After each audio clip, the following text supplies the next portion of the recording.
darkness abounds as we shelter alone.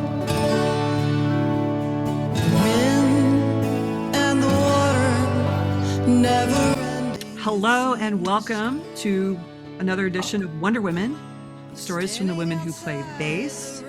So a few months ago, I went down to Asheville, North Carolina to donate supplies. And one of the places I stopped at was the Asheville Guitar Bar. And they found out I do this series for No Trouble. And this bass player's name kind of kept coming up. And then I find out she's a Philly girl, just like me. I was like, all right, I got to talk to this girl. So I'm here to welcome Kim Butler to Wonder Women, Stories for the Women Who Play Bass. We're going to talk about Kim. We're going to talk about Asheville, where we're at these days. But I'm going to introduce you in a second with this quote from Peggy Rattus, and you just kind of described she's an entertainer and a singer and a producer and just kind of like this powerhouse, sounds like, in Asheville, a main figure on the scene. So she interviewed you a few years ago, and I actually borrowed this quote because I thought it was an excellent way to introduce you. So as your MC for a moment, quoting her, "I've welcomed my share of newcomer musicians to this town over the past 20 years, but I've not witnessed anyone quite as tenacious as Butler. A cool demeanor on the outside, but underneath is a fiery feline fretless bass player who simmers on stage." Fretless, nice. She's admired for always being prepared, just like that, rehearsed and on time. In just a few truly short years, Kim is leader of or acting member of 3 major music groups in the area: the Lads, Municipal Surf Group, and Blue Ridge Jazzway. So you're also called the little woman with the big bass. Yes. So that's quite an intro. I just reading that in the article, I was like, dang, we gotta talk. So yeah, we're born in Fredericksburg, moved to the suburbs of Philly, and Philly's just known for like all these really great bass players anyway who come out. Yeah. So's the DC region. So yeah. So tell us about those early formative years. When did you start playing music? What was your first instrument? Well, I'm not sure how old you are, but I was born in 1956. So when I was 6 years old, which would put me at 1962, Okay. I had this fascination for the guitar, and I had neighbors around the corner, around the block, as we used to say in Philly, round the block, round the block. I had neighbors around there, one of whom played guitar. His name is Ray Woolley. He's still around, and he kind of was the catalyst. He kind of got me. I used to go over there, watch him play, listening to records, Dwayne Eddy, all those great, Johnny Rivers, all those great guys, Les Paul and Mary Ford, of course. And so guitar was a fascination at age 6. And being a 6-year-old in 1962 and female generally meant that your toys were most likely going to be Barbies and stuff like that, And my parents, God bless them, Pat and Alice, you know where you are. They're up there somewhere. They let me, they encouraged this guitar dream. I told them I wanted to play guitar, and they said, okay, we're going to get you a guitar. We're going to get you a starter guitar. And back then, the starter guitars were like made out of bakelite or something, like the old radios. And they had the molded frets, and the strings were like fishing line, it was impossible to tune, Yep. And they said, if you can play this, we will get you a real one made out of wood. Wow. And so yes. So I'm not sure that I actually learned to play it proficiently. I think I just pretty much kind of faked it till I made it, and they had no idea of the difference anyway. So they were just like, wow, look at her fly.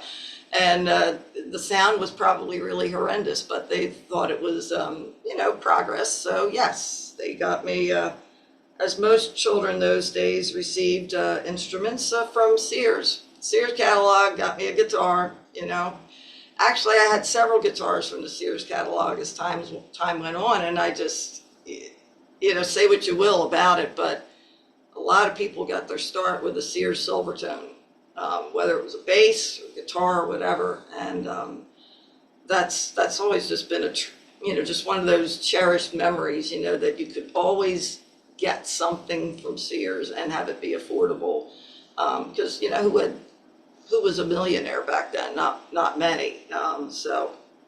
And then my dad, we had a pretty sizable record collection, and both my mom and dad loved to dance, and they used to, when we lived in Fredericksburg, go dancing at the Elks Club. Yeah, right. Yeah, so, and they loved swing music. We had Sinatra, we had Count Basie. My dad was in love with Al Hurt, New Orleans trumpeter. Boots Randolph, saxophone, all those fabulous people. So, and Roger Miller.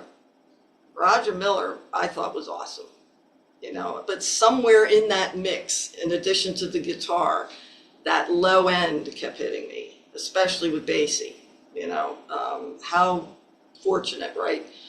And the records, the 2 albums that Sinatra did with Basie, I just thought were unbelievable, just because of the whole swing job.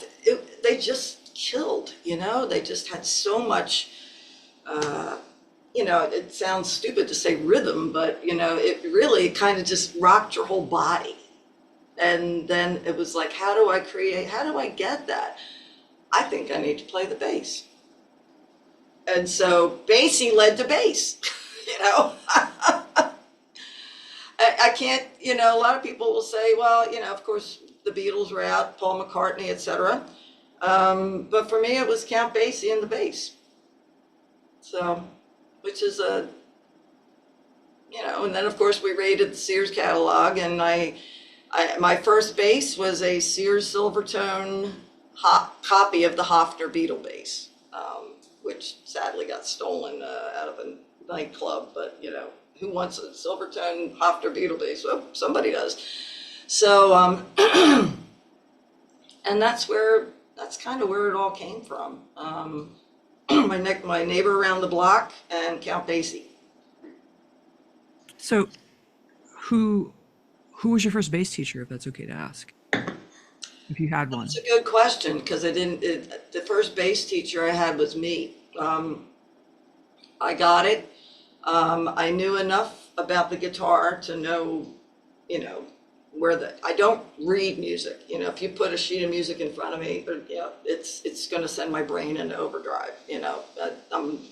I confess I'm a little bit on the spectrum. I have ADHD, crazily ADHD, and anything like a spreadsheet, numbers, it all just kind of makes me go kablooey. So most of my training is ear. So I'm ear trained. I know chord structure. I can, if you tell me a C chord, I know what notes to play, that kind of thing. So, and just from having some guitar lessons, basic lessons, I had the layout. I had the gist of it. The rest I had to figure out. And so that was, there you have it. Me, myself, and I. That was the bass teacher. That is absolutely fine. And, it's just, we're kind of just asking your story so you can tell it in your voice and have other footsteps for other players to follow. Yeah, I mean, and it's funny because I've been approached a couple of times about teaching, what I consider teaching, and I decline most of the time because I figure, people should learn to read, and I can't teach them to read. I can teach them to feel. I can teach them to, style, slides and glides and all that kind of lovely stuff that fretless bassists tend to do. And if I taught, I would only teach fretless just because I'm so in love with fretless, and I was in love with fretless before Jocko. So anyway, to me, I just I think some people shy away from it. They're afraid of it. And if they're going to get a fretless, they're going to get one with inlays or lines, which is fine. And to each his own. I'm very much in favor of a blank fretboard. So Fair enough. I feel that. I came to it from an upright background, so I feel that as well. which I've not actually played a regular upright bass. I had a stick upright a couple of years ago, it was fine. And then after rotator cuff surgery on my left, I wound up selling it because I didn't quite feel like I had the range of motion necessary. And I regret selling it. And oddly enough, I'm going to be the recipient of a 3/4 size upright bass in a week or so. And I'm thrilled because I want to really get into that and make that part of my arsenal. That's awesome. We should talk after. Yes, we should talk after. We should talk Right. after. We should talk after. The average reader does not need to know anything about the after, okay? We will make sure that happens. But yeah, no worries. I might be able to point you in the direction of some resources. Oh, cool. Yeah. And we go. Yeah, go ahead. Keep going. No, it's cool. I don't know if you ever did the math on this. Just a quick aside. If I did the math right, you were 2 years old when Link Ray came through town and did Rumble here in Fredericksburg. Yeah. And Yeah. I bet I don't remember it.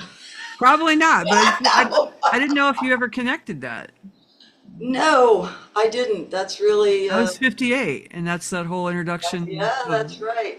That's right. And that's really very interesting. And it's funny because when I was in a surf group here in Asheville, which the surf group no longer exists, but we did original surf music as well as a couple of select covers. And of course, Link Ray was one of the select covers, along with some other fabulous stuff, including the Jokers.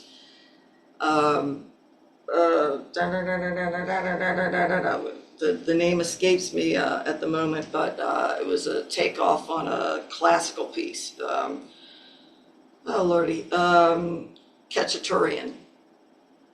Yeah, I'll find it in a minute. As I get older, the brain needs time to recover, I think. So it just doesn't quite respond as immediately. So anyway. The silver tone gets stolen. Yeah. What's the next instrument after that? Yeah, the Silvertone got stolen. Actually, I think I was about 15 at the time, and I had just joined my first, I guess I would say, professional band, all-female band in the suburbs of Philly. We were called Liberty 1920. The 1920, of course, was significant for us because it's the year women got the right to vote. Yes, we actually did research as 15-year-olds, so there you have it. And I wound up flipping back to guitar for that group. So I wound up, my next gear acquisition was a lovely black Univox Les Paul copy with the fake gold trim and all that kind of fancy stuff. And then I wound up getting the real thing in 1972. I got a gorgeous Sunburst Les Paul, which I still have. Yes, it's in the case right now. And it was the version known as the Fretless Wonder because the action was it's so incredible. You feel like the frets just aren't even there. You feel like, but then again, they could be a little worn down after 50 some years. So who knows? But yeah, so from 15 through maybe about 15 through 17, I was a guitar player. And then I flipped back to bass for quite a few years. And it was in that time frame that I got my 1976 Fretless precision bass, which is back here in the middle there on the stand. and I still have it. It's my go-to. I love that thing. It's heavy as all, get out. Those mid 70s Fenders use different woods than they did in the 60s.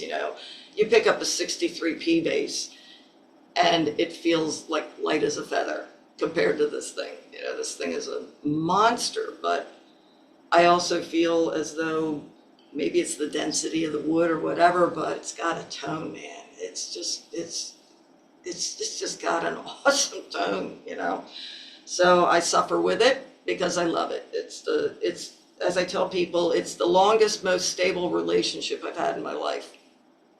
And it's still going on.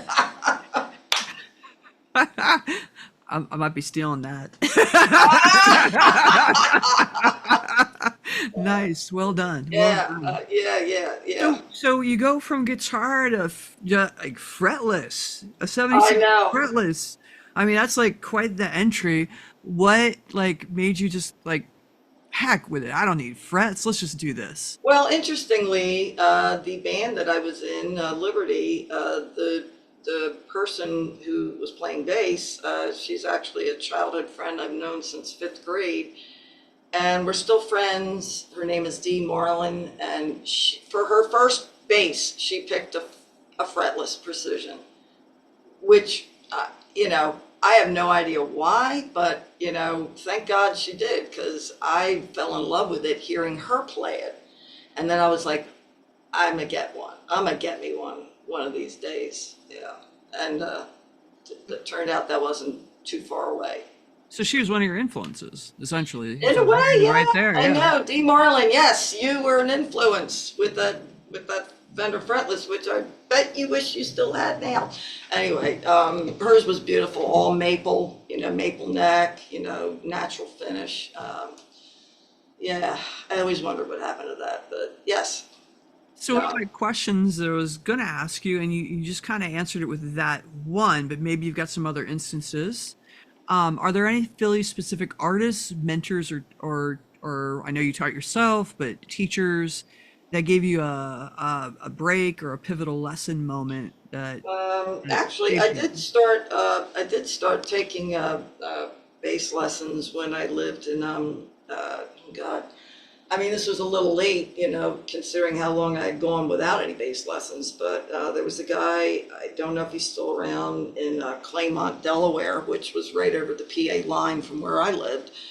And his name was Al Price, and I had lessons from him at the recommendation of someone that you and I have, I believe, is a mutual friend, and that would be Lynn Davis. So, yep, also a fellow Spectre artist. yeah, I know. I love that Spectre. She used to have a Music Man too that was awesome. I love that one. Yeah. And now we have equipment. Now we have a gas of gear acquisition syndrome of all the people that we know and love and would love to just pick from their collection, right? Yeah.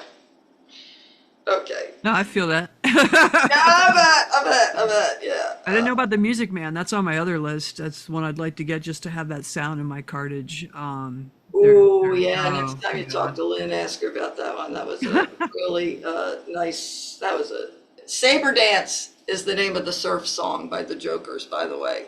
Thank you. Yeah, it's based on a Cacciatorian. It's a classical song, but the Jokers did it surf style, and it's got amazing guitar work in it. And okay, so. Okay, I can stop thinking about that now because I've been sitting here trying to answer questions going, what's the name of the Joker song? So anyway. Google to the rescue. Yes. So what, you're playing bass, you're with your friends, all girl band. What drew you into the music industry per se? Like, gigging and doing it for pay and being in multiple projects and that's a different level of intensity. There's plenty of people Yes. with, yeah. Let's talk about that. Oh, I get it. Some people play purely for the enjoyment, I mean, my grandmother could play piano by ear.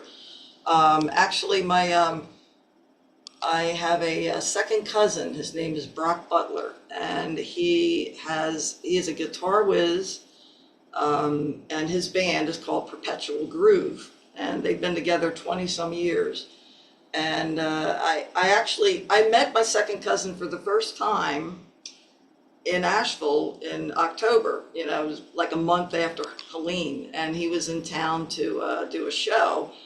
And I not only met him, I played the gig with him. You know, so it was just so what a fun thing to have happened.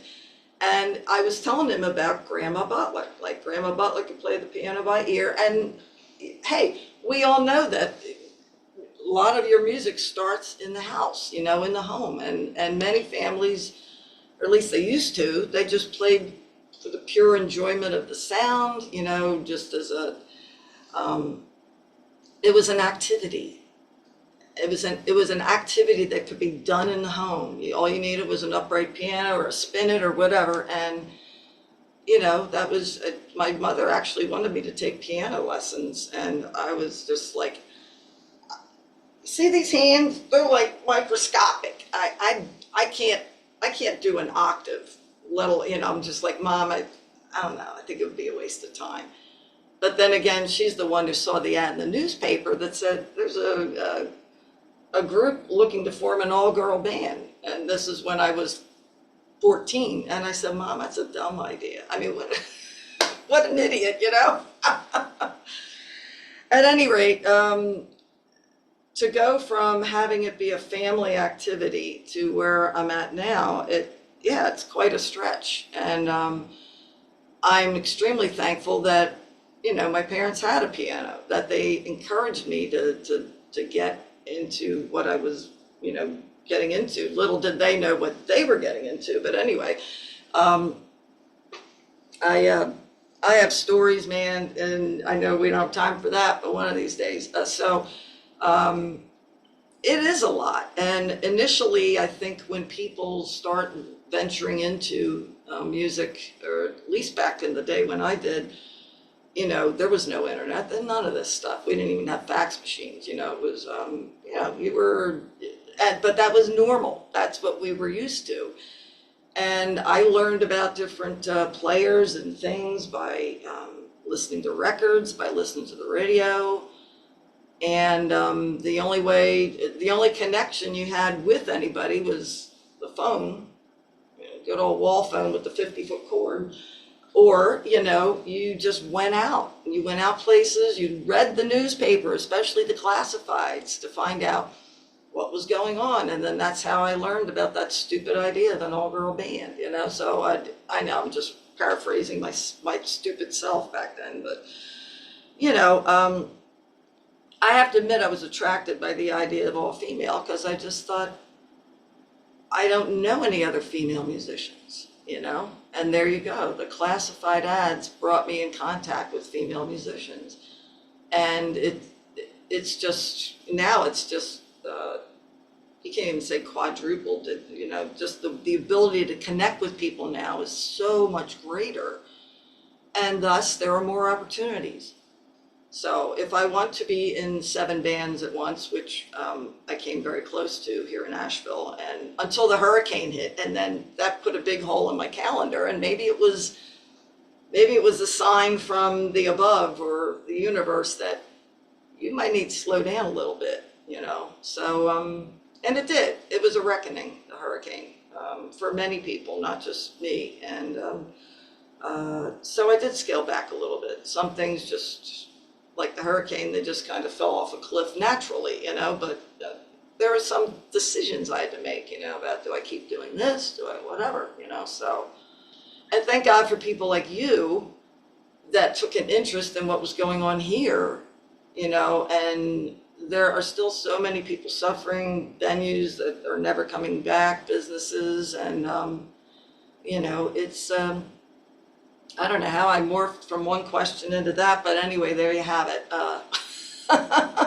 We're going to talk more about that a little bit later. But Yeah. I, just to add real quick onto that, and then we'll keep going on the stuff focused on you. I have a former My student. least favorite subject, me. But anyway, go ahead. I have a former student who lives down there, and I texted, and he was out of the country when it hit Yeah. on travel, and I was like, I'm gonna let it go for a couple days because it's not gonna do him any good if his house washed away. He's just gonna worry in another country. I'll let him enjoy his trip. And then, like, when a few more days passed, it was getting worse. I texted him. By then, he was on the ground in New York, and I was like, hey. So he got home, he got in, because, believe it or not, a FEMA flight out of New York into Asheville got him on the ground in Asheville. So, Uh, yeah. you- So but yeah. then Providence. then the pictures started coming Oh yeah. from Yeah. his phone directly, Yeah. like unfiltered. So, and then you could tell the depression was starting to set in. The house had no power, all the other things. At least he had a house, but he's bringing water from a creek nearby to flush the toilets and stuff like that. So I just kind of stayed in touch with him as best as we could with phones that were working very sketchily, and was Yeah. broadcasting the stuff he was sending me picture wise to the rest of the world on my Facebook page. Yeah. And from there we could be like, what do you guys need? Yes. So we're going to get to all that later, but Sure. that's how I just had a personal connection down there that was local, that made it Sure. possible to help. Yeah, and that's So, great. That's awesome. I mean, yeah, and I know we'll talk about it later, but help is still needed. It's going to be a while, long while. definitely want to address that here for sure. Sure. So, what's an average day like for you as a singer, songwriter, musician, bass player? You said, Well, I depending on the day, depending on the schedule, what's coming up. I do, are there gigs? Are there things I need to prep for? So some weeks are very gig heavy, and because I'm in a bunch of different projects, it's not, variety is great. I mean, I kind of love the idea of being in different projects because I have a lot of different interests, as far as music goes. So I'm in a swing funk band, which is primarily all female. I say actually it is all female, unless somebody can't make the gig and then we have to go with a sub. Um, and so that's one thing I have to pay attention to. And the songs are, sometimes easy, sometimes a little complicated, especially if you add a little funk in there, so practice. We do have, believe it or not, organized rehearsals where we actually all go into one building and rehearse, which during when I first moved here, 2 months later, the pandemic hit, so then it was a whole nother issue. But I mean, I've done Zoom rehearsals, which is interesting. But yeah, so we might rehearse with that band. Some bands I don't rehearse. I mean, it's like, here's the list, get ready. And so you have a lot of personal responsibility to do the work on your own, which I see nothing wrong with. I mean, that's kind of how the world in Nashville operates in a way. There's a lot of people. I discovered that a lot of musicians here multitask. They're in multiple projects, and that's just the lay of the land. Everybody's into a lot of different things, and the days of being in one band exclusively for ever and ever and ever, that may happen in other places. And in here, there are people who have been in the same band forever and ever, but they also spice it up by getting involved in other things. And I think that's just the nature of the beast here in Nashville. There might be days that, well, I've been, as you know, I have also been recording, mixing a new project for the prog rock. I hate to say prog rock, it's really not, but an original band called Ovadia. And so I finally got one song mixed to the point where it's ready to be mastered, and that's great because that's the only song we started. So now we can move on, So, and then there are some days where I'm so exhausted from playing multiple gigs that I just take a veg day. My hands are too. I need to give them a break, and you may have that as well. So it's really kind of a mixed bag. I plan my life around what I have to do this week. I mean, I'll make plans for future, like I'll be going back up to the Philly, Delaware area in November for a reunion gig with a band that I was in several years ago, and in which I'm going to have to switch back to guitar. So, but at any rate, and I enjoy that. I enjoy both instruments. I don't want to ignore one. I don't want to focus so much on one that I ignore the other. And then when it's time for me to maybe play some guitar, then it's almost like, oh God, I'm so rusty. I don't want to be rusty. I want to be semi-rusty, so to speak,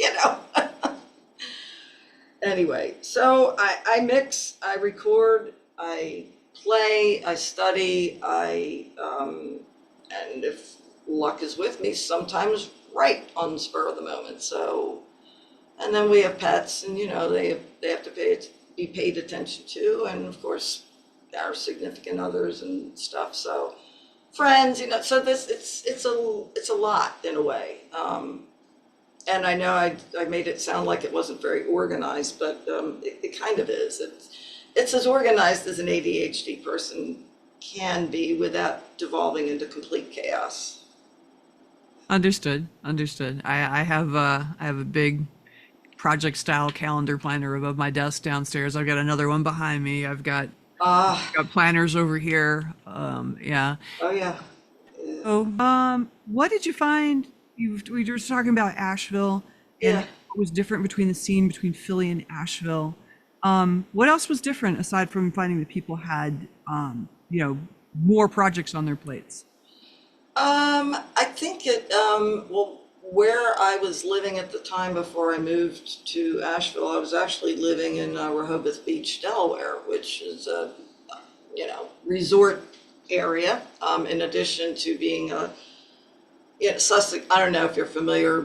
You've probably been to Rehoboth, I imagine. It's where a lot of DC people go for vacation and stuff. Yeah, I haven't. Some of us, I'm surf enough. We tend to head like the Carolina beaches down here. OBX and all that, right? Yeah.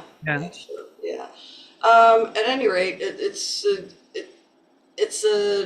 really an anomaly because Sussex County, where it's located, there's only 3 counties in Delaware because it's little, and Sussex is at the lower part of the state, is actually it's a very agricultural focused area. A lot of farmland, chicken plants, fun things like that, So musically, it's a small area. I mean, in a way, and Philly's bigger, but I've been in Rehoboth so long. I know it was 2 years, but I was a little bit disconnected with what was going on up north, and periodically go back up there for certain things, but it just became easier to kind of fall into what was already available in the Rehoboth area, and or lower, slower Delaware, as we like to call it. LSD, you see those bumper stickers, they ain't talking about drugs, they're talking about lower, slower Delaware.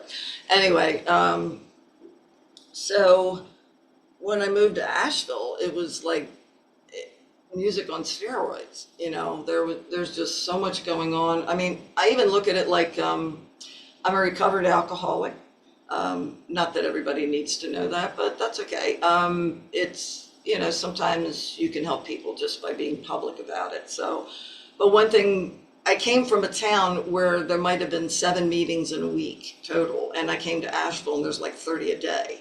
It's just an amazing, the enormity of everything here. And I know that Asheville is technically a small town. It's not, it's a city, but compared to a place like Philly, which has much more real estate, it's just spread out over a wider area, of course. It's a little bit different, but boy, they really pack a lot into this small city, Like that small town feel in a city, like Yes, Richmond and other yes, cities and like that. so many musicians. I mean, so many different styles. You know, you've got Appalachia, you've got bluegrass, you've got uh, stank grass. You know, all sorts of labels on music, but styles too.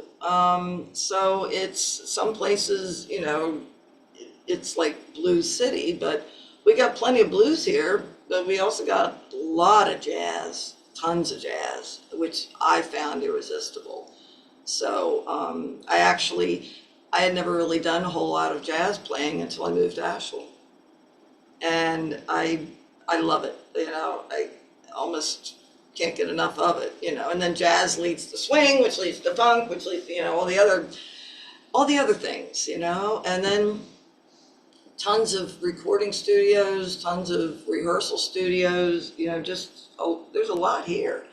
And there's a lot that's still here in spite of what the hurricane did. And new venues are opening. It's sad about what happened, you know, the older ones, at some of my favorite places, like Guitar Bar, are no longer. And actually, the Guitar Bar was really a launch pad for me.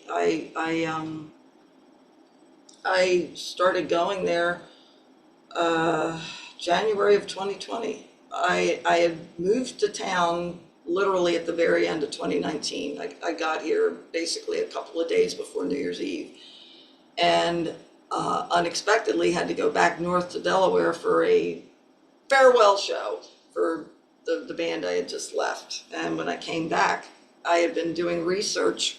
While I was living in Delaware, I'd been doing research on Asheville. And the one thing that kept coming up in images was the Guitar Bar. They had this steel beam inside that the owner, Mark Goldthwait, Mark and Julia, they had made it into a guitar neck. And I always thought, well, it's got to be a Les Paul. I mean, it's got like a Gibson headstock and stuff. Now it said Asheville Guitar Bar, and you know, up there. But it was, I kept seeing those images in my little tiny town in Delaware, and I was just like, I gotta go see this place, you know? So, and they just were such a huge, it was such a launch pad for me. I met so many people there, and people that, pardon the pun, were instrumental in helping me get my feet wet and get off the ground. And I owe, you know, I'm good friends with Mark and Julia. You know, we've the four of us, my partner Heather too. We've, you know, become very good friends. We even traveled together. Went to Ohio to Mark's hometown of Kent for a concert. You know, kind of stuff like that. So they are amongst the people that I have this debt of gratitude to. And you know, but sadly that venue is gone, and I don't know if it's coming back or not. But man, it really was, I really miss it just because of what it meant to me, you know. I'm gonna pivot into some of the Helene questions because we're kind of like leading there. It feels like all paths are going there, and I know that you guys are there. You're dealing with it every day. So let me start with this. If it's not traumatizing to you, do you have a Helene story, like Uh, that you know care to share? I mean, personally, our house, we were very fortunate where we live that we did not have any major damage to the house. You know, we lost power, and we lost communications. So, you know, we'd go out, we couldn't even get out of the community because of all the trees that were down. So we couldn't go to the store or anything. You know, fortunately we had stuff here, but you just, you know, I desperately wanted to get out and drive around and at least try to find some place that had a hotspot just for community or even cell service, you know. Couldn't do it for like at least a day or two. And once we got access to get out, there wasn't much going on because of the devastation. You know, there were businesses that literally, they were inoperable. And we wound up sitting in the driveway in the car listening to NPR, Blue Ridge Public Radio. And that's how we got our communication, radio. It was a lifesaver. That's how we learned. We had no idea about what had happened to any of the other communities because of us just being so stuck where we were that, once we did finally get out and were able to drive around, it was shock, at a lot of what we saw. And we know other people who that was the same experience for them, that they had no comms with anybody. You're living in a house with it's complete darkness, and you don't know until you can actually leave the house. One of my friends, he said those radio broadcasts were continuing for like months after the event, like twice a day. You guys are getting updates via NPR. Is that yes? Yeah. That roughly when did those are they still ongoing? Or have they stopped those emergency broadcasts?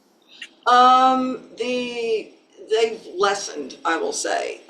We still get, updates and stuff, periodically there's, still, God, we were getting updates on like several times a day about the water, as we say in Philly, because you didn't have any, no running water. So yes, I just so happened to have some of this lovely free water that we kept getting from the Red Cross and all the disaster. I have stockpiled water in case this happens again.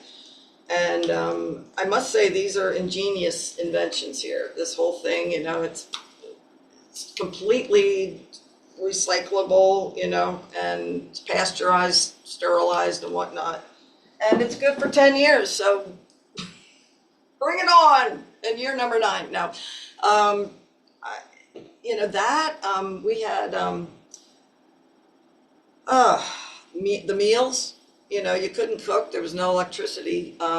So there were places the few places that were open were serving up meals. Like there's a place up the street here, I'm not too far from an area called Fairview, and there was a little place that I play at with several bands, and it's called The Joint and The Joint Next Door, the local joint and The Joint Next Door.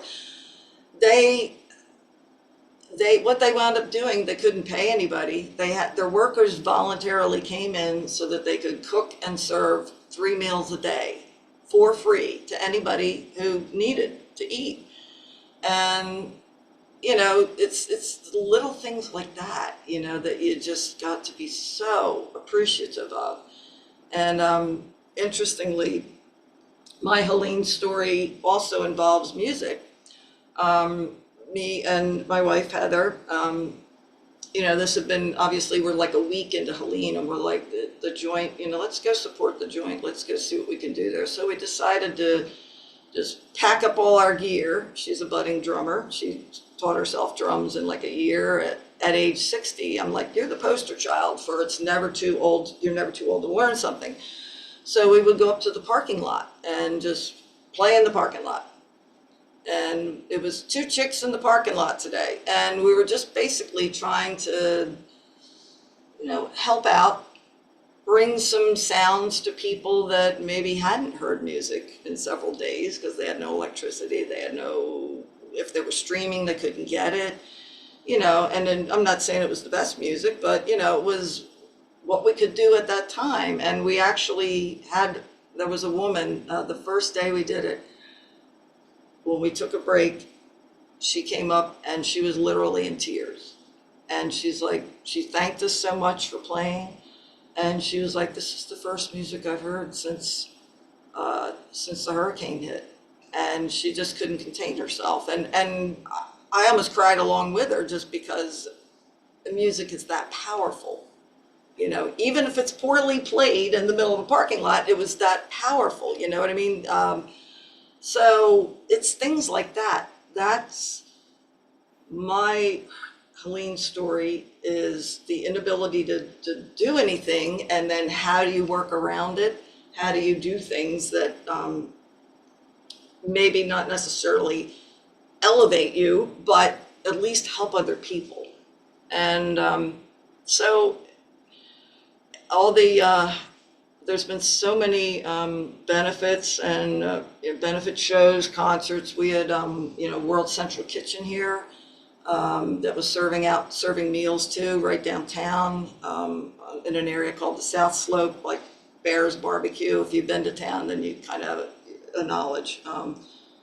So many people gave so much to help, and they stayed here. World Central Kitchen stayed here for a long time, and then the music community started putting on shows every day. Basically, Sweet Relief is what they called it. Josh Blake was a local music.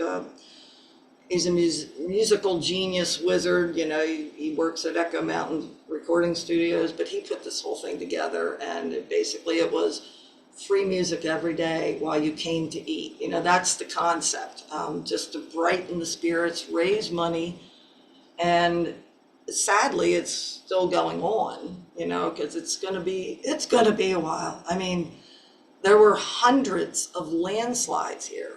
I mean, literally, you think about landslides and you say to yourself, well, maybe one. I remember one landslide that was particularly impactful. There were hundreds here because of the terrain, the topography, the downward flow of the water, the way it, just mucked up everything. The land got so soft that it just literally melted, and brought the trees with them. So it was debris on top of debris on top of debris, and just getting through the debris is going to take a long time. I mean, you drive around here now, they're just mountains, and I drove along Riverside Drive, which runs alongside the French Broad in the River Arts District, as you're familiar with.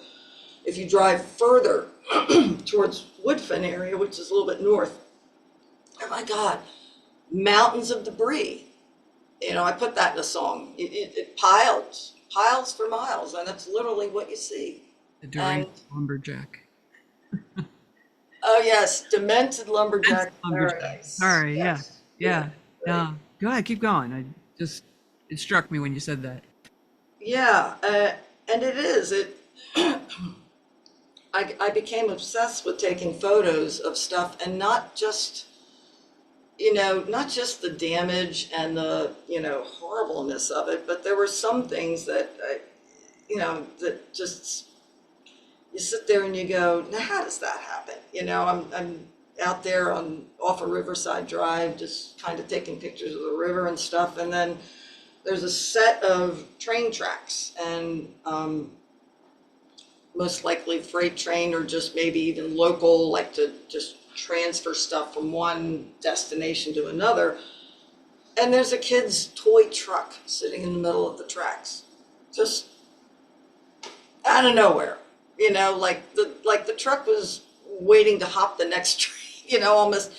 But it's all, I'm attracted by opposites, big power and little tiny things, and the juxtaposition of that. And I'm also a visual artist, so it could stem from that. I'm just sitting there looking at these train tracks in the midst of all this destruction, and there's a little toy truck. It almost made me cry, and then it started making me laugh, and then I had to take a picture of that. I even used I put tree stumps in our. I do a holiday card, Christmas holiday, whatever it is, every year. And of course, this year I couldn't not include the hurricane. I'll send you a picture of it. It's quite. It was meant to make people laugh, because that's what I love doing, is making people laugh and stuff. And I even have a bear. I have one of our black bears sitting in the middle of it, going, "What the?"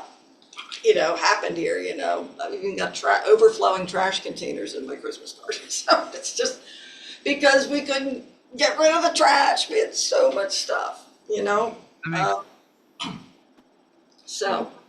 So you've had some venues that got completely blown away. Other ones You don't even know if they're going to come back. I saw the guitar bar, the water had gone up to the basically the flooded the whole thing. Yeah, I mean, you're Um, talking almost 30 feet of water. yeah. So, and some venues are gone. They're never coming back. Right. So what are local musicians doing? Like how are they doing? Are they traveling to gig? Are they like Well, there's benefit concerts, but oh yeah, I mean, let's there's been albums, recordings. Uh, I've contributed bass parts to one that was just released to benefit Manna, the food bank, because their whole operation got destroyed. They were on Riverside, they were on Swananoa River Road, which, comes, kind of connects East Asheville. You can get to Biltmore Village via Swananoa River Road, and their whole operations there got just totally destroyed.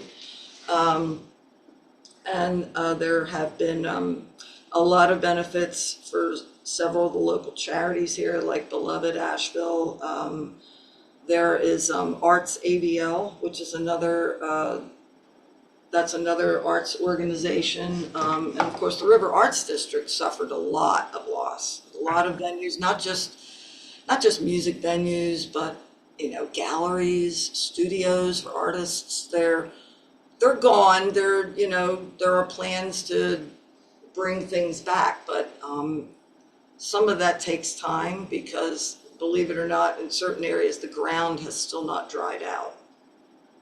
And I was told that, especially in the River Arts District, it could be up to 10 months before the actual ground beneath that was so saturated dries out. So rebuilding is hard for some venues and businesses because of just the environmental factors, yeah, to say nothing of the money,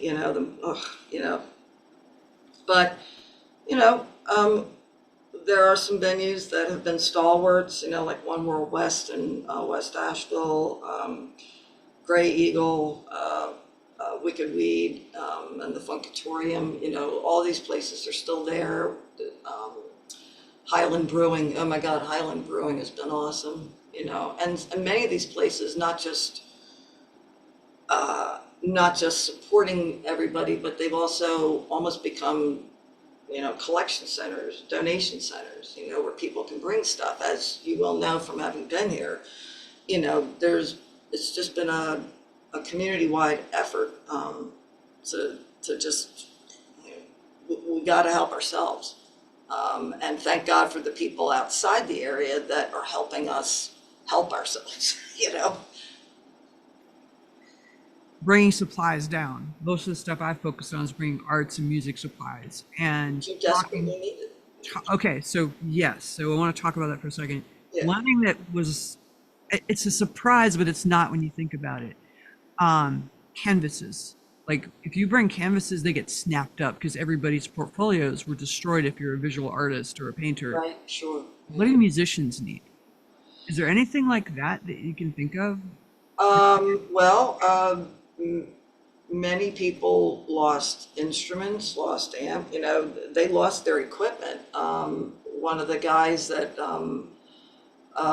one of my best friends actually, he lost like 18 microphones, not just like cheap stuff, but Yeah. 18 microphones. And some of the venues that have house equipment, I had a bass amp at Asheville Guitar Bar that is now somewhere in the French Broad River. Somebody will find it someday. Sorry. But there's an organization called Rering Appalachia, and they've been a huge help, with helping to replace instruments. It takes them a while, and that's okay. It takes them a while to do that. But actually, I was looking. I just wanted to mention them because they helped me.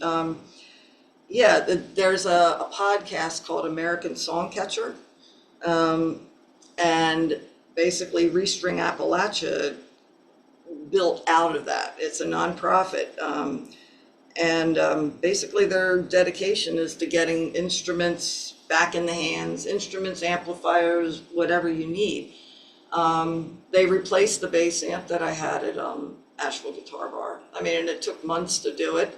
And I wasn't like saying, get me anything new. They basically replaced what I had lost, which was an old Fender Rumble, the old ones before they built the newer lightweight ones, and that's fine. That I wasn't asking for anything else, and so they came through, and that's what I think. And some people I think are afraid to ask for help. I don't know if the fear is that they won't qualify or whatever, but Rering Appalachia, the only qualifying factor really is the fact that you lost something and that you need it in order to continue your career, so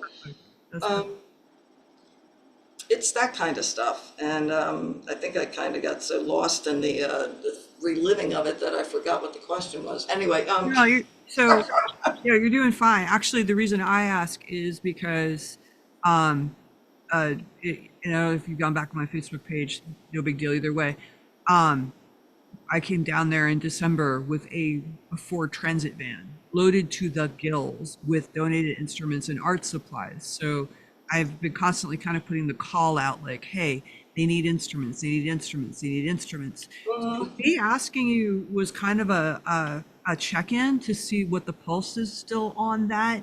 I think it's still necessary.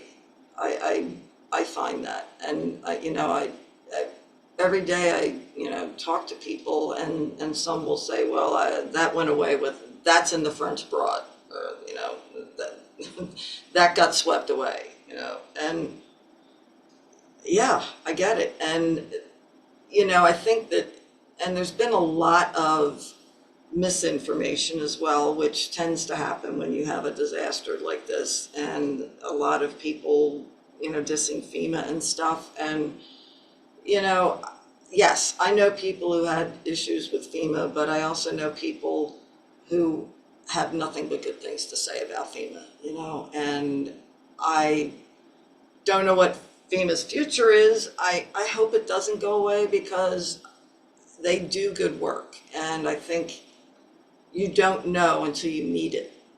It's often something that it just gets so overlooked and so abused. There's a lot of things that are going away that we don't necessarily want to go away, but if it were up to me, if I were in charge of the world, which I like to think about that every now and then, FEMA would not be one of the things I would get rid of.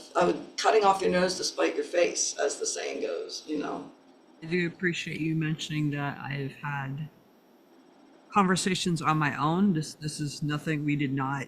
She and I, by the way, if you're a viewer watching this, we didn't discuss this previously. We didn't discuss that. We were going to talk about FEMA one bit, but I've had, from making the trip down there I did, and then subsequent shipments going down, because sometimes I couldn't make the trip because I had my own gigs. So I'd like find somebody and fill their car, and they would gigs. Yeah, or I'd get stuff shipped there. The locals I talked to were very, by and large, grateful for FEMA's presence, because it made such a huge difference. And I'd run into folks who had issues with it, and I'd be like, that's not what I saw down there. That's not what I heard. That's not what talking to the locals were telling me. I don't know where you're getting your information from. Right. But this is the reality on the ground. Yeah. And it's also interesting because because the proliferation of inaccurate information and the political climate, so to speak, it's actually, I had to really curtail my social media. I just found myself getting very, very depressed, and I just thought, I can't read any more of this stuff, so I took a big break. I figured, hey, I lost all my gigs. I don't have anything to promote. I have no other reason to be on social media other than to troll people like everybody else is doing. So I'm not going to engage in that. I am going to just take the time for me and my family. So, I mean, I'm back on it, but in very limited fashion. I am not glued to it like I was. So that is another thing you just mentioned, and I'm also focusing on that. Like logically to me, if the venues have washed away, and I know there's some that have stayed, as you said, that means to me that translates to unless you're willing to travel, if you have the ability still, and your car didn't go down the French Broad with your other possessions, you've got to get out of town for a gig. So you guys don't just need instruments; you need living expenses. Oh, sure, yeah. I mean, and now there are new venues. There's actually one that opened up a few months ago called Third Room, which is downtown, and I have not been there yet, but it's supposed to be really, really fantastic. There are places that are opening, but you know, to lose places like Salvage Station, you know, where they could accommodate so many people for concerts and stuff. You know, that's a big blow. But something will, you know, something will come along to replace it. And honestly, they were going to have to move anyway because of the road construction with the I-26. You know, everything's connecting to I-26 so that you can actually get from point A to point B without having to go to point C and D. You know, so eventually that's happening, and they were going to be moving anyway because the land got taken by eminent domain. So,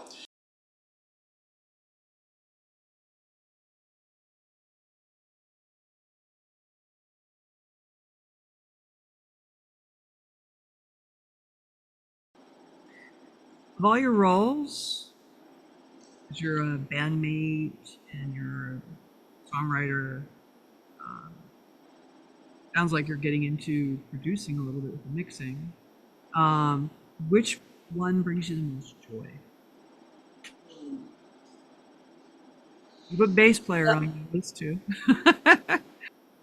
you know, I do. I love recording. I love engineering. I love all of it, but I guess in the end, there's just something about having that bass in my hands up, my tiny little hands, having that bass in my hands and just the sound, and that, you know, it's like there have been nights, and I know this may sound a little wacky, but there have been nights I actually slept with the bass, and I've You know, honestly. yeah. You know, it's just like I said, it's the longest, best relationship I've ever had. Well, I preface, okay, not best because my wife would probably object to that, I think. But anyway, um, it's been the longest consistent relationship and a very, very good one, a very great one. So I can't, you know, it is. It brings me joy. It revitalizes me. It gives me energy. It's can't explain it. I it's comforting actually. This this big ass monster is comforting on many levels. So, you know, and you know, it's hard to hear without it being plugged in, but that's okay. You know, You hear it acoustically through the mic, believe it or not. yeah, I know.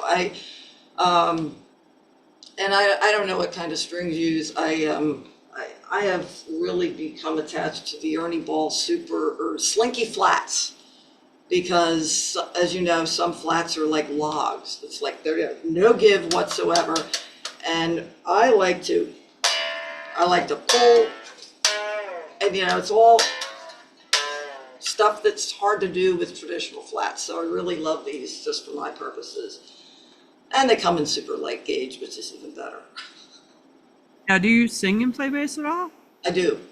So, like, that's a mystery to a lot of people. So, I know, and it's hard. I make no, as you well know.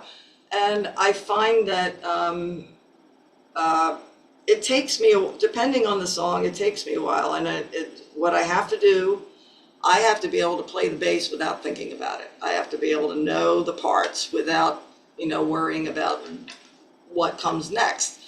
then I can focus on the singing, and I can sing it the way it should be sung, and I don't worry about the playing because the playing is taken care of. And that's some songs, I mean, you know, I play a variety of different material, you know, play a lot of, there goes Pepper. You know, I play covers as well as originals, and other people's originals as well as my own. And but like a cover song like Black Velvet, Alana Miles, do do do do do do do do do. I had to get the dun dun dun consistent in order to be able to sing it, because it just, the way she sings it kind of goes against it. So it's, you know, I had to get that, you know. And you know, just that was an example, but I'm sure you can relate. Definitely. I just, you know, kind of always ask, I try to put myself a little bit in my interviewee's shoes and Yeah. see if there's tips I can glean that are unique to their point of view. Oh man, she's really Hello, baby girl. yeah, Wants to be involved today. yeah, yeah. I know. Yeah, she's all over this interview. You've got to at least have a picture or some segment of her in it, because it's fabulous. You know. Oh, she's sitting over here chewing on my fingers gently. So, Yes. so yeah, I try to like get inside what, you know, what processes might apply to not only myself, but like what could get people asking questions about what you do. And that'd be one of them. Obviously, if you're a singer-songwriter, you're probably singing and playing bass. Yeah, depending, or singing and playing guitar, you know, whatever. And but yeah, I have to say though that just even sitting here with this thing is comforting. It's just, If I read something right out of another interview, you stopped playing music to care for your mother. yes, I did. So what, you mean you had to get back into it after that time period. So Yeah, I did. My mom had Alzheimer's, and she was diagnosed in her mid-60s, and she lived to be almost 89. So she had it for quite a while. And so at the time she was diagnosed, she was living in the house that we had, you know, grown up in, and by herself. All of us, you know, my younger sister and I, of course, had been long gone. My father had passed, unfortunately, when I was 17. He had a massive coronary, so you know, he's been dead longer than he was alive, insofar as my memories go, you know. So, you know, but anyway, Mom was there by herself. We had no idea, because we weren't living with her. We didn't see what was going on a day-to-day basis. And so it got to the point where a musical ensemble I was in had just, you know, stopped playing. You know, we disbanded, and it kind of fell to me to kind of start being the mom caregiver. My younger sister, she tried, you know, but married, 2 kids. They're in a 3-bedroom twin with 1 bathroom, you know, and it's not going to work, you know, when you got Mom, who we really needed to keep away from stairs and stuff like that, you know. So, and my older sister at the time was living outside of Fredericksburg, and oh God, Culpeper, headed towards Culpeper, right? So anyway, she was a little far away for that, so it was me. And so yeah, she lived with me for a couple of years while she progressed from one phase to the next. And then we managed to get her into assisted living. And then after that, she needed, the cycle is you do that, and then you eventually get to where you need skilled nursing, which meant she had to go into a nursing home. So that was a transition that took quite a few years. It was pretty consuming, and it was pretty draining. My partner at the time was a huge help. it was just really hard to get a lot of stuff done on your own. And, we found that sending her to adult daycare helped, that because I was working a full-time job then. So it was, just trying to keep all that together. But it was draining. I had sort of gotten myself to the point where I was done my grieving in a way, because I had to be done with it in order to function as a caretaker. I couldn't focus on, oh, mom is gone, blah, blah. I couldn't focus on that because it would prevent me from being there in a reasonably sound mind and body capacity in order to make decisions and, to help her. I had to focus on that. I had to focus on being a caregiver, not on being a grieving adult child losing their mother. And that is kind of something that if you're in that situation, you learn about pretty quickly, that, you can't be woe is me all the time, because then you're not helping the person that needs your help. So at any rate, I just didn't have it in me. Music probably would have been something that might have been helpful, but I didn't have it. I just was like, I can't do this. So I didn't. I stopped playing for, Lord, almost 15 years, going through this, and also, dealing with the results of becoming a raging alcoholic. That's always fun. And, so there was a lot going on, and, music was not part of it. It wasn't until I got involved, you're going to laugh, in animal rescue and became the cat lady that music came back. This is good. Yeah, I got to. That's a long story, I know, but it's kind of interesting. And I am proud to say that I was a co-founder of a nonprofit, all-volunteer, all-foster organization in suburban Philadelphia and Delaware County, as a matter of fact, that is still in existence today.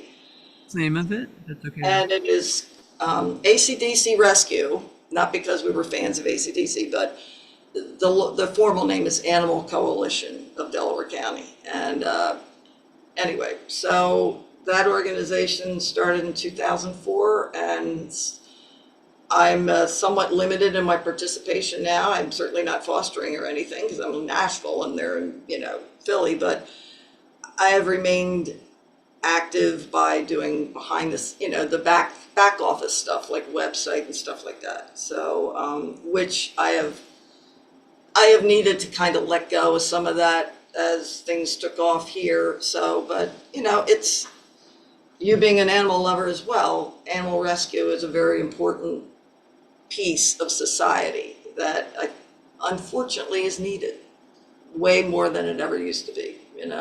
I am wildly curious. How does this tie into returning to music? Because this feels like there's a story here.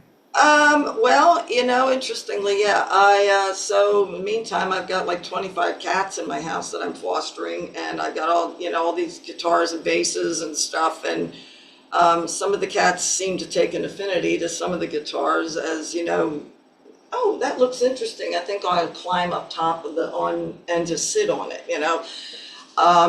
I wound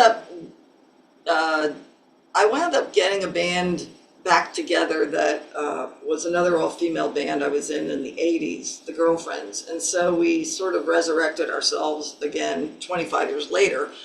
And so one of the things we did was start doing benefits for animal rescue. And we did several for our organization, AC/DC Rescue. And so it just kind of, it led to that, and I do believe that, the universe speaks to you in a variety of ways, and whoever is in charge of the universe, I wish it was me, but it's not, but, is up there going, all right, she's all right, mom's taken care of, mom passed away, she doesn't need to be doing this, and she really should have fewer cats in the house. So how can we get her back into music? There you go. The animals led the way. Yeah. So what makes you determine, since fretless is your number one and it's most comfortable, what makes you bend back to grabbing fretless? Like, you know, is it like when you have to sing, it's especially challenging, you don't want to worry about intonation? Well, I play both. I have a couple of fretted ones. I'm sort of I'm getting a custom short scale fretless built, which I'm so looking forward to, just because this thing with the weight is a killer, and I kind of need a little bit of relief. I'd like to maybe not use this as often as I do, just because of the weight factor. Any details on that? Um, I was curious. yeah, well, actually, it's interesting. It's there's a luthier here who owns a brewery, which Asheville is like beer city, and he's the owner of Pisgah Brewing, which is located in Black Mountain, a town somewhat to the east of where we are, and he builds guitars. And I met him about 2 years ago, and we were jokingly talking about building a bass, and it kind of off and on for like a year or so. It was a year since we had that conversation, and that I showed up at his venue again for a gig, and I was like, "Remember me?" And he goes, "Oh yeah." And I said, "How's that bass?"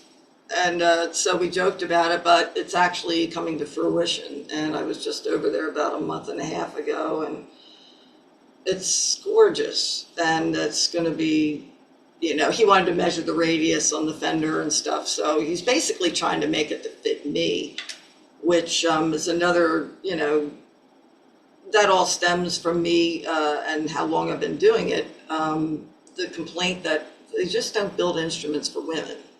They're built for men. And, unless you buy a child's instrument, which, okay, you can do that.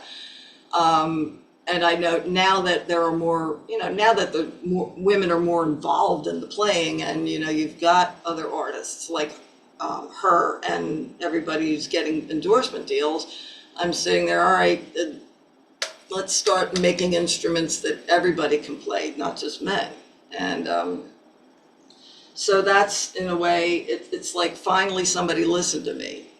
And I told the guy, I want my P bass, but I just want it in a slightly smaller, lot less weight, factor. That's what I want. And so it's coming. It'll be here, and I don't know. I may have to go back out to the brewery and, check it out again and see where he's at. But yeah, so that's how it came. That's how that came to be.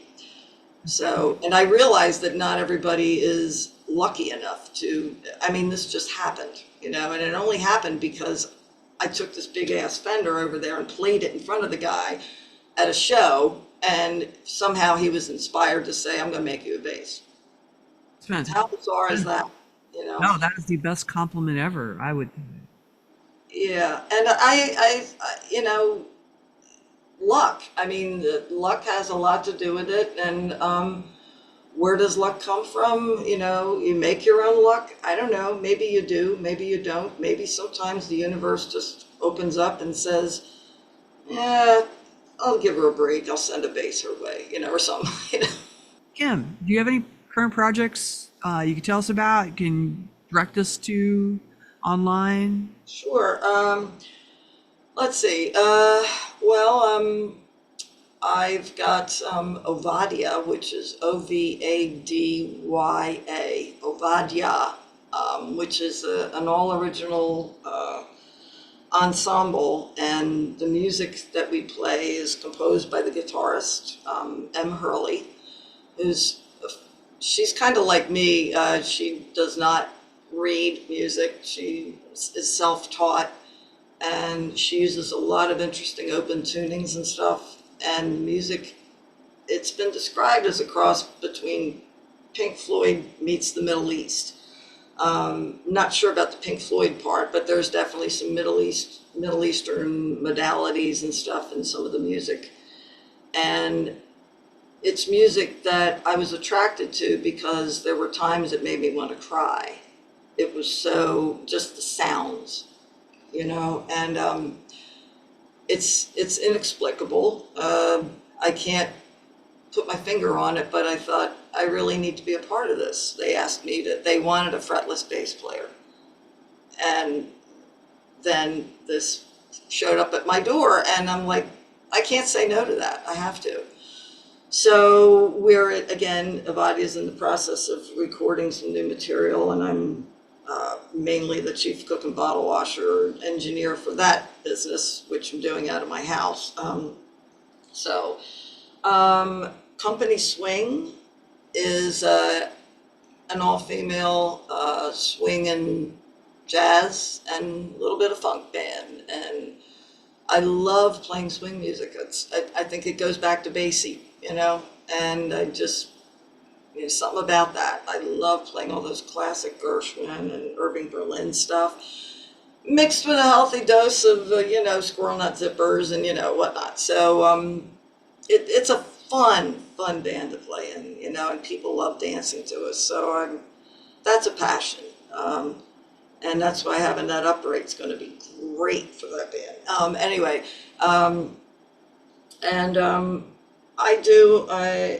am available. I do a lot of, just one-offs, where we have a women's music festival annually in Asheville, started by a real local powerhouse named Melissa McKinney, and it's called Women to the Front, and the initials are way appropriate because it's WTF. And right, what can I say? So there have been like multiple projects that spun out of that. I'm part of what they call the WTF blues band. So I play some blues with some really fine women that are really powerhouse players. And so WTF has a funk band, which I have not infiltrated yet, but at some point maybe I'll pop my head in there. So I like to be available for special things like that. Like if Peggy Bertuz, she does a lot of different things with the blues. Peggy Bertuz rhymes with the blues. And if Peggy comes calling for something, I like to make myself available for that. I mean, I want to help, and I want to play with the people that really, mean something and have given me so much. And the Lads is a cover band, and it may be, you might say that might be a low priority on some lists, but they also were the first group to seek me out and ask me to join. And you know what? I have loyalty. I actually enjoy playing, the material that we play. It's like classic rock, couple of, things like, Simon and Garfunkel and thrown in the mix, amongst other things. And, but, I have a debt of gratitude to them because they asked me, they included me, and I was new in town. This was like August of 2020, and we were still in shutdown mode, and I was still trying to figure out how people were starting to know my name just because you weren't out, you weren't doing a lot of stuff. And so I'm that's what I got right now. Aside from writing songs, I would like to do another album at some point this year. And my longtime friend Lynn Davis is coming in another week for a visit. I said, hey. I'm hoping to get that girl here. And oh my God, what? Get on here with me. It's going to be bass heaven here when you get the bass goddess Lynn Davis in town. There you go. Get some Britney in here too, and not just on a rescue mission. Come here and play. Do you know Sharon Ray? She lives in LA. She's a friend of Lynn's. I met her now. Yeah. Philly girl. Yeah. Right? Yeah. We're like a little cadre. I'm working on her too. I'm going to get them all here. Oh, snap. We're going to have so many, we're going to have to create our own Facebook group, and it's not going to be the Asheville Bass Hang. It'll be the Badass Women of Bass, Asheville version. I don't know. Philly, the ex-Philly women of bass. Yes, that's right, because Lynn's from Wilmington, Delaware. Yeah, Yeah, yeah, yeah. that counts. Yeah. Man, oh, you got a lot going on. Thank you so much for your time today, and Oh God, I had a blast. thank Uh, thank you for joining me for Wonder Women Stories of the Women Who Play Bass. And appreciate your time. yeah, absolutely. And I just, as a fretless player, I just want more people. I just hope more people discover it, and not necessarily because of Jocko, but just from, you should experience it yourself, and feel it and see what it can, see how it makes you feel, and go from there. It's like driving. Most people would rather not have speed bumps when they drive. Sometimes frets are speed bumps. That's Yeah. all. No, I feel you. I feel it. There's a lot of things that people watch me Yeah. play that they can pick up that's like a crossover from the double bass or playing fretless. And there are Yeah. things that carry over that just help it be more expressive, even Yeah. on a fretted bass. So, Oh yeah. for you, Yeah. there's something magical about it. And interestingly, I I rarely worry about my intonation, and I guess it's because I've been doing it so long that I kind of know where I am. And there's a drummer I met in town who is actually from L.A., and he lives here now. And he told me and he's played with the pros, and he teaches. He's taught at Berkeley and stuff. He's like, "You have the best intonation I've ever heard," and I'm just like, uh, you know, Nice. that's a huge. I bow down. Thank you, thank you, thank you, thank you. It's that ear. It's that ear. Yeah. But anyway, I have loved this. This is and it's so necessary. We gotta, women to the front. We gotta keep that. WTF. But what you're doing is so necessary. Especially, I checked you out. I know what you're doing, with the education and everything. No, seriously. And I do worry a little bit about the future of arts and education in this country, but I have a feeling that it's I have a feeling that it's going to come from a local level, and the locals, it's the people like us that are going to keep it going. We are not going to be able to rely on the federal government, unfortunately, I don't think, but we just have to be the torchbearers and keep it going. The army. My pleasure having you, Kim, here for Wonder Women Stories of the Women Who Play Bass.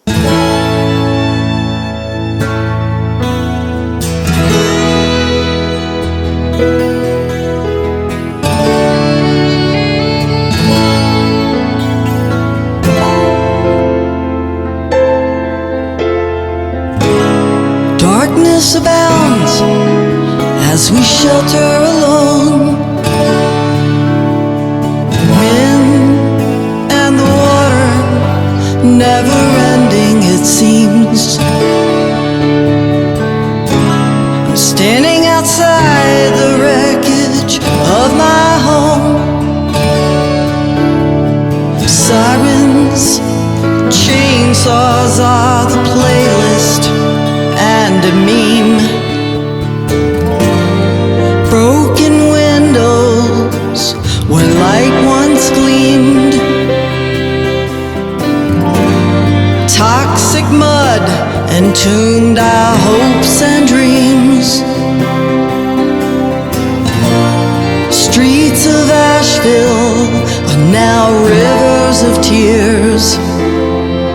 And so we row and we row against the tide of fear.